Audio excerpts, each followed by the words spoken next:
बहुत साल पहले की बात है। लक्ष्मीपुर के जंगल में एक पुरानी झील थी। वहां दिन में तो कोई घटना नहीं होती, पर थोड़ा सा भी अंधेरा छाते ही वह झील एक खूनी झील बन जाती। उस दौरान जो भी जानवर उस झील पर पानी पीने आ जाता वह जिंदा वापस नहीं आता। कहाँ जाता आज तक किसी को उसका पता नहीं चला था। यही वजह थी कि जंगल के सारे जानवरों ने, यहाँ तक कि जंगल की राजा शेर ने भी उस झील को खूनी झील घोषित कर दिया था। अब पूरे जंगल में कोई भी शाम को उस झील की तरफ जाने की हिम्मत नहीं करता था।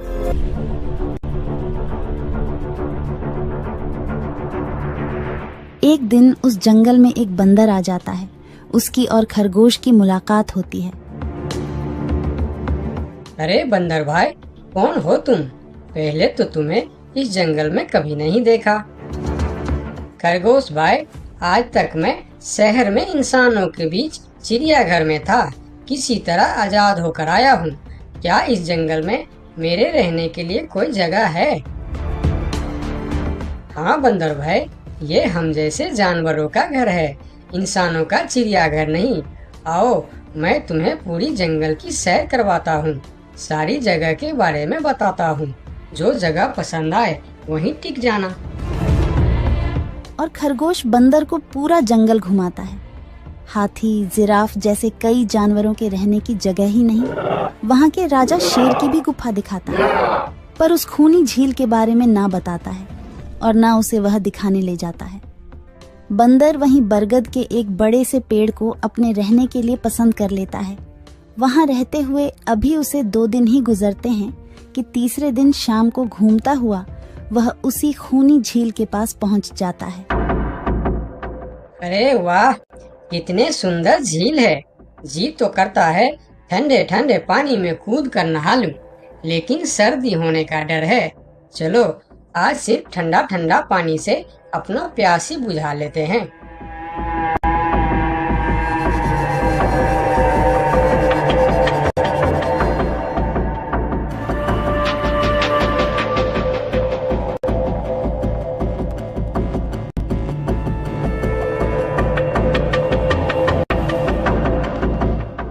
अरे बंदर भाई, तुम इतने डरे हुए क्यों हो?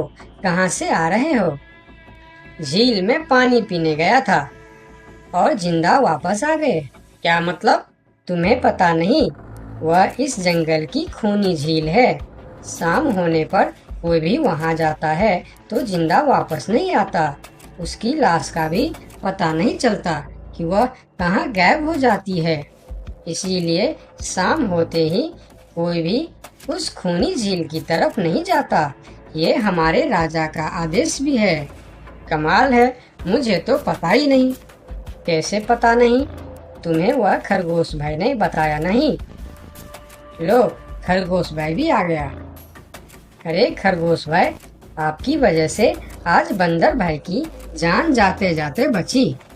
मेरी वजह से? हाँ, तुमने बंदर भाई को पूरा जंगल घुमाया, हर जगह के बारे में बताया। इस खूनी झील के बारे में क्यों नहीं बताया? भूल गया भाई, मैंने तो सोचा ये तो पेड़ पे रहते हैं, इन्हें झील से क्या काम।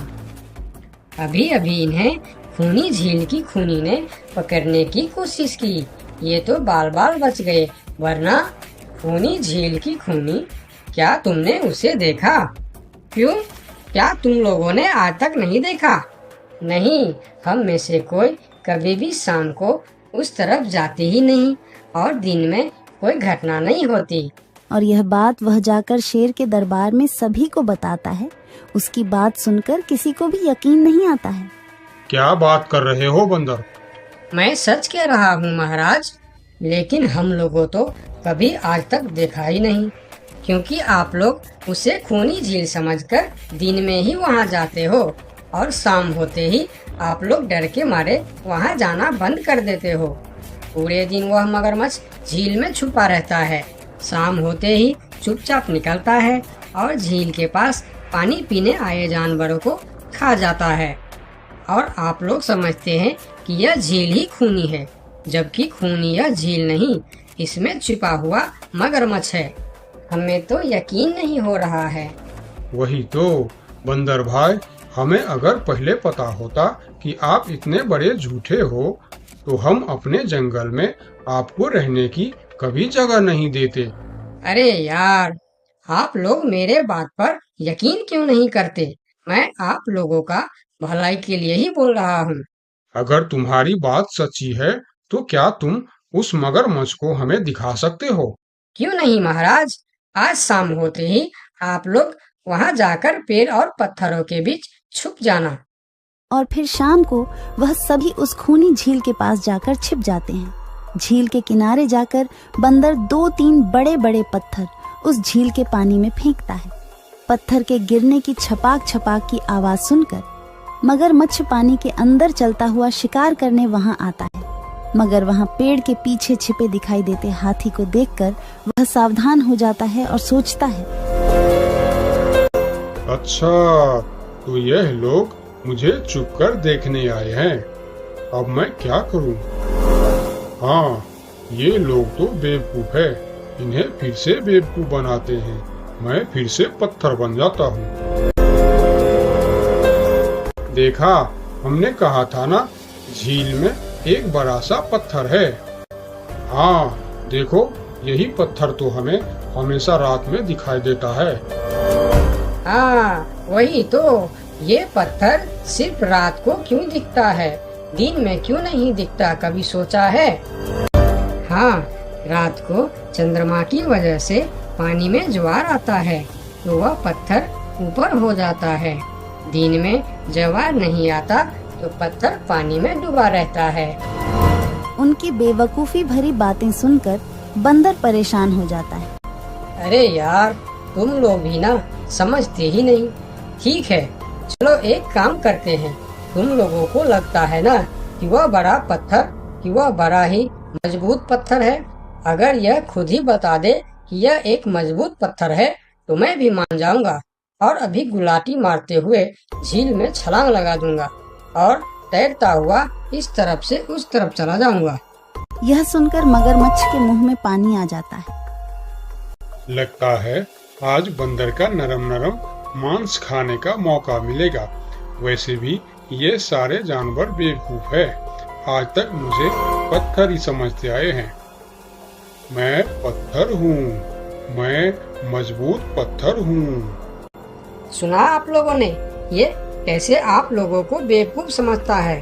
अरे पत्थर भी कभी बोलते हैं क्या? अब सभी की समझ में बंदर की बात आ जाती है। रात भर सभी शेर राजा की गुफा में मीटिंग करते हैं। बंदर सही कह रहा था। यह मगरमच्छ जरूर कहीं दूसरे जगह से हमारे जंगल में आ गया है। लेकिन अब क्या करे? अगर धरती पर होता तो मैं उसे धूल चटा देता था, लेकिन पानी में हमारा शक्ति कम हो जाती है। तो क्या इससे हमें कभी छुटकारा नहीं मिलेगा महाराज? मेरे ख्याल से तो नहीं। मिलेगा महाराज। ये पानी में भी रहेगा, हमें देखेगा भी, मगर वह कुछ कर नहीं पाएगा। ये कैसे हो सकता है? हो सकता है हाथी भाई। बस आप लोग मुझे 2 बड़े बड़े रस्सी दे दो। रस्सी का क्या करोगे? मैं शहर के चिड़ियाखाना में था तो एक एक तरीका सीखा है जानवरों पर कब्जा करने की। हम इस पर कब्जा कर लेंगे। और बंदर को 2 बड़ी बड़ी रस्सी लाकर दी जाती है। फिर बंदर उन सभी के साथ रस्सी लेकर उस खूनी झील पर पहुंचता है।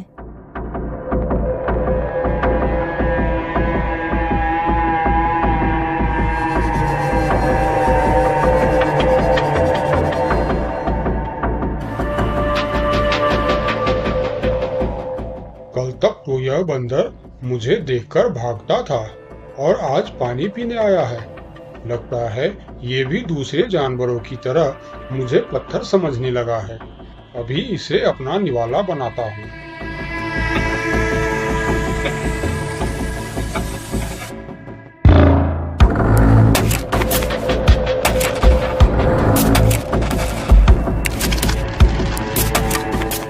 अरे, ये तो भाग भी नहीं पा रहा है। अब यह जितना ज्यादा फरफराएगा उतना यह फंदा कसता जाएगा और चुपचाप रहेगा तो फंदा ढीला रहेगा। जैसे यह फिर हिलेगा, फिर फंदा कसता जाएगा। अब ना यह इससे छूट सकता है और ना पानी में जा सकता है। अरे वाह, फिर तो यह हमारा कुछ भी नहीं बिगाड़ सकता। अब हम सारे जानवर इस झील में कभी भी पानी पी सकते हैं, कभी भी नहा सकते हैं। अब यह हमारा कुछ भी नहीं बिगाड़ पाएगा। अरे वाह बंदर भाई, मान गए। आपने तो हमारी समस्या ही खत्म कर दी, वरना रात भर हमें प्यास ही रहना पड़ता था कि हमें झील में पानी पीने गया और झील ने हमें खा लिया। तो आज हमें एक बात समझ में आई है कि किसी भी अफवाह के चक्कर में हमें अपनी जगह छोड़कर नहीं जाना चाहिए, बल्कि उस अफवाह का समाधान क्या है वह खोजना चाहिए, क्योंकि कोई भी जगह खूनी नहीं होती, उस जगह पर रहने वाला खूनी होता है।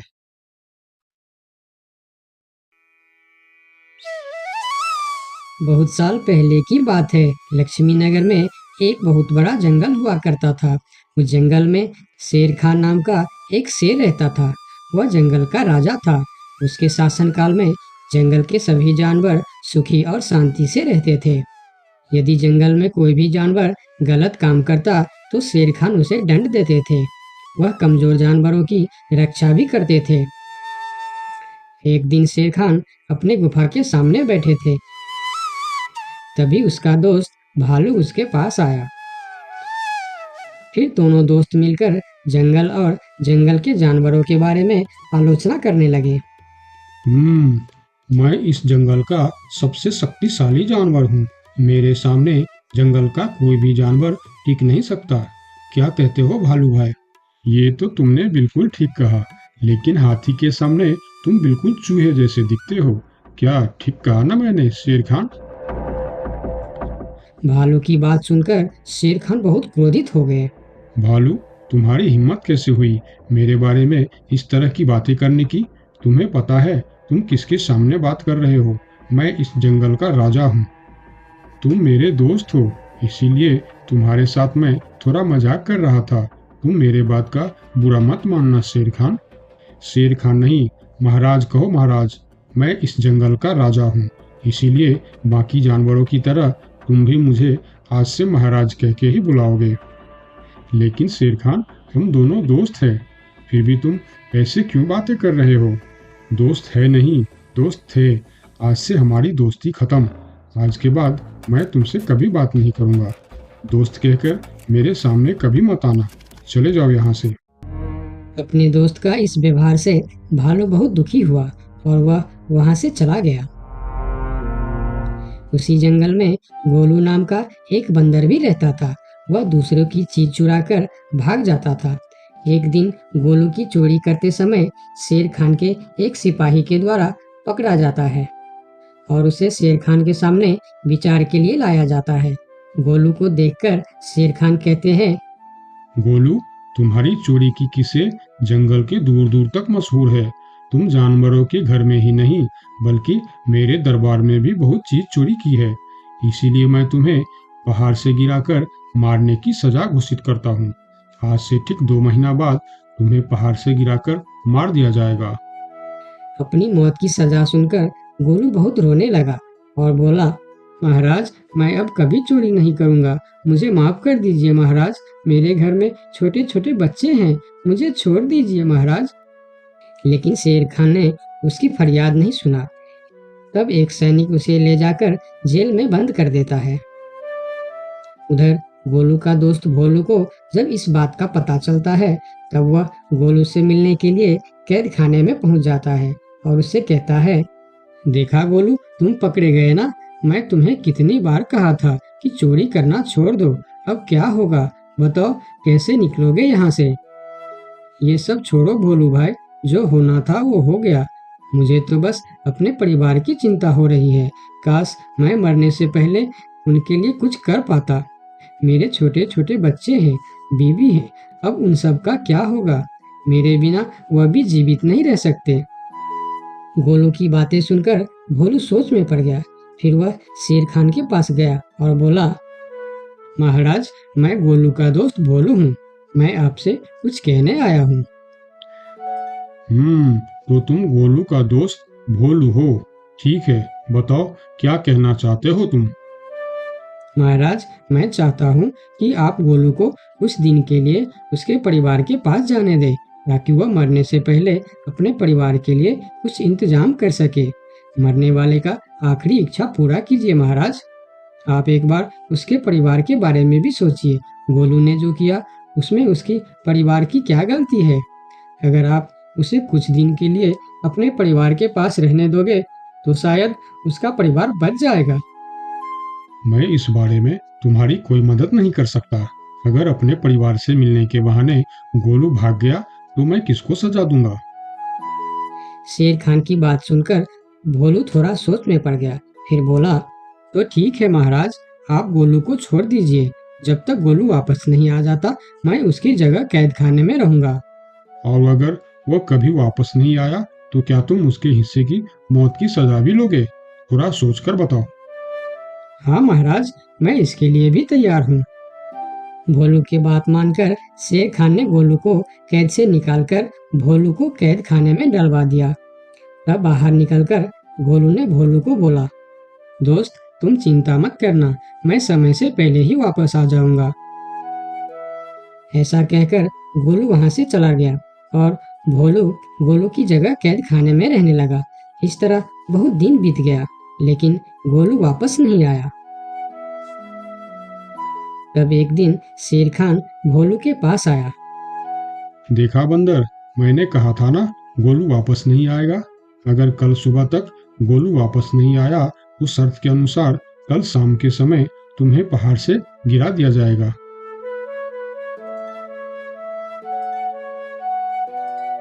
अगले दिन भी जब गोलू वापस नहीं आया तब शेर खान और उनके सैनिक भोलू को लेकर पहाड़ के किनारे पर गए। फिर भोलू को खाई के किनारे खड़ा करके शेर खान ने कहा, देखा ना मूर्ख बंदर, तुम्हारे दोस्त तुमको धोखा देकर चला गया। अब तुम मरने के लिए तैयार हो जाओ। लेकिन इस बार भी गोलू नहीं डरा और बोला, कोई बात नहीं महाराज, मैं अपने दोस्त के लिए मरने के लिए भी तैयार हूँ। मैं यह जानकर बहुत खुश हूँ कि मेरा दोस्त अपने परिवार के साथ खुश है। मेरे आगे पीछे और कोई नहीं है, मैं तैयार हूँ महाराज। शेर खान और भोलू के बीच बातचीत चल ही रही थी कि तभी थोड़ी दूर पर गोलू उनके और आता हुआ दिखाई दिया। फिर पास आकर उसने बोला, तुम्हें ऐसा करने की कोई जरूरत नहीं है दोस्त। तुमने मेरे लिए जो किया उसके लिए तुम्हारा बहुत बहुत शुक्रिया। अब मैं अपनी सजा पूरी करने के लिए तैयार हूँ। महाराज छोड़ दीजिए मेरे दोस्त को। गोलू, तुम्हें वापस आने की क्या जरूरत थी? मैं यह सजा ले लेता था। तुम्हारे घर में छोटे छोटे बच्चे हैं, बीवी है, उनका क्या होगा? मेरे परिवार में मेरे अलावा और कोई नहीं है, इसीलिए यदि मैं मर भी जाऊं तो मेरे लिए किसी को कोई दुख नहीं होगी। तुम यहाँ से चले जाओ। नहीं दोस्त, गलती मैंने की है, इसीलिए सजा भी मुझे ही मिलनी चाहिए। उन दोनों की दोस्ती को देखकर शेर खान सोचने लगे, ये दोनों अपने दोस्ती के खातिर एक दूसरे के लिए जान देने के लिए तैयार है, और मैं एक छोटी सी बात के लिए अपने सबसे अच्छे मित्र भालू से दोस्ती तोड़ दी। यह मैंने बहुत बड़ा गलती कर दी। मुझे इसका प्रायश्चित करना ही होगा। किसी को मरने की कोई जरूरत नहीं है। तुम दोनों की दोस्ती देखकर मैं गोलू की सजा माफ करता हूँ। और याद रखना गोलू, अगर तुमने फिर से चोरी की तो अगली बार मैं तुम्हारी सजा माफ नहीं कर पाऊंगा। नहीं नहीं महाराज, आज के बाद मैं फिर कभी ऐसा गलती नहीं करूंगा। आज से मैं ईमानदारी से मेहनत करके अपना परिवार चलाऊंगा। आपका बहुत बहुत धन्यवाद महाराज। ठीक है, अब तुम लोग यहाँ से जा सकते हो।